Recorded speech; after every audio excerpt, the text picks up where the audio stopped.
Welcome to The Explainer. Today, we're going to pull back the curtain on one of aviation's most fundamental skills, how a pilot actually gets from point A to point B. And believe me, it is way more fascinating than you might think. It's a question a lot of us have probably had, right? You look out the window from 10,000 feet and there are no street signs, no landmarks. So how do they do it? How do they slice through that huge open sky with such incredible precision? Well, it turns out it's a really cool mix of old-school math and some seriously modern tech. You know, the whole thing kicks off with the most basic tools you can imagine, a map and a ruler. A pilot literally draws a straight line on a special aeronautical chart, connecting where they are to where they want to go. This is their perfect, ideal path.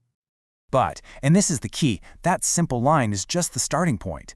To actually fly it, a pilot has to go to battle with all these invisible forces. Things like the planet's weird magnetic quirks, the plane's own electrical fields, and of course, the ever-present push of the wind. All right, so let's start where every single pilot does, on the ground with a map. Long before any engine ever starts, the flight is flown first on paper. So that line they draw on the chart, it has a name. It's called the true course. It's just the angle measured from true north, the actual geographic North Pole. Think of it as the pilot's ideal highway in the sky. If the Earth had no magnetic field and the air was perfectly calm, this is the number they'd fly. But of course, that's pretty much never the case. And boom, right away we hit our first major snag. The most basic instrument for telling direction, the magnetic compass, doesn't actually point to true north. It's constantly being pulled and pushed by two different invisible forces that the pilot has to correct for. This really is the heart of the problem. A pilot wants to follow that perfect true course, but their compass is constantly being tricked. First, it's being lied to by the Earth's own magnetic field. And second, it's being lied to by the magnetic fields coming from the airplane itself. What's really interesting here is that these two errors come from completely different places. First, you've got magnetic variation, and you can basically blame the planet for this one. It's just the angle between the real North Pole and the magnetic North Pole, which is wandering around somewhere over northern Canada. Then you have compass deviation, and this one is the plane's fault. Its engine, its radios, all the metal bits, they create their own little magnetic field that messes with the compass. Every single plane is different, so each one has its own little cheat sheet in the cockpit to correct for it. Okay, let's move on to the next big challenge. After the pilot has wrestled the compass into telling the truth, they have to deal with a force that's all around them, but completely invisible: the wind. For an airplane, the air it's flying through is like a giant moving river. I mean, think about it. If you point a boat straight across a river, the current is going to push you downstream, right? The exact same thing happens to an airplane. The pilot can be pointing the nose in one direction, but this whole moving mass of air is carrying the plane somewhere else entirely. And depending on which way this air river is flowing, it can either help or hurt. A headwind, that's going to slow you down over the ground. A tailwind is awesome, it gives you a nice push. But the real troublemaker, the one that really makes pilots plan, is the crosswind. That's the one that's going to push the plane sideways and make it drift away from that perfect line they drew on the map. So here's the solution, and it's kind of wild.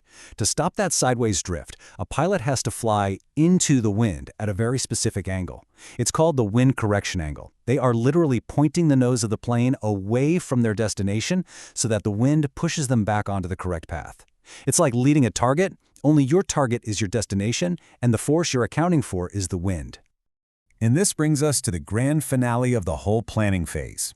This is where the pilot takes all those separate little corrections for the wind, for the Earth's magnetism, for the plane's own interference, and puts them all together in a specific order to find the one single number they're actually going to follow on their compass.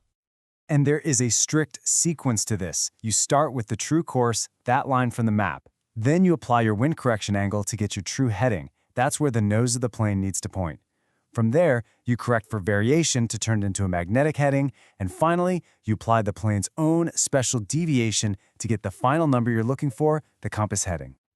So after all that math, a trip that looked on paper like it should be flown on a course of, say, 31 degrees might actually require the pilot to steer a compass heading of 23 degrees just to stay on that original track. That one number is the result of all that planning. It's what turns a simple line on a map into a real flyable heading. Now, all that manual calculation, that dead reckoning, is absolutely the bedrock of flying. But let's be real, pilots today have some incredibly powerful electronic tools that help them double-check their work and stay on course with amazing precision. So instead of just relying on their compass and a watch, pilots can now tune into signals that are being broadcast from the ground or even from satellites way up in space. Let's take a look at the two big systems that really revolutionized how pilots find their way around. And these two main systems work very differently. On one hand, you have VOR. It's a whole network of ground-based radio stations that basically act like lighthouses for airplanes, sending out 360 separate little radio beams that a pilot can lock onto and follow. And on the other hand, you have GPS. I mean, we all know GPS, right? It uses a whole constellation of satellites to create a giant global grid, letting a receiver figure out its exact position pretty much anywhere on the planet. So what's the big takeaway from all this? Well, it's that aerial navigation is really a layered skill. The fundamental math provides the foundation, the crucial backup plan. It gives a pilot a real gut feeling for what the wind and magnetism are doing to their aircraft, and when you combine that deep understanding with the insane precision of modern tools like GPS, that's when you get the incredibly safe and accurate system we all rely on today. And this leaves us with one last really important question. In an age where even our smartphones can tell us our precise location, why do pilots still spend so many hours mastering these manual, old-school calculations? Well, the answer is simple. Because technology can fail. A screen can go dark, but the laws of physics and the principles of navigation, they never will. And knowing how to work with them is the key to truly finding your way.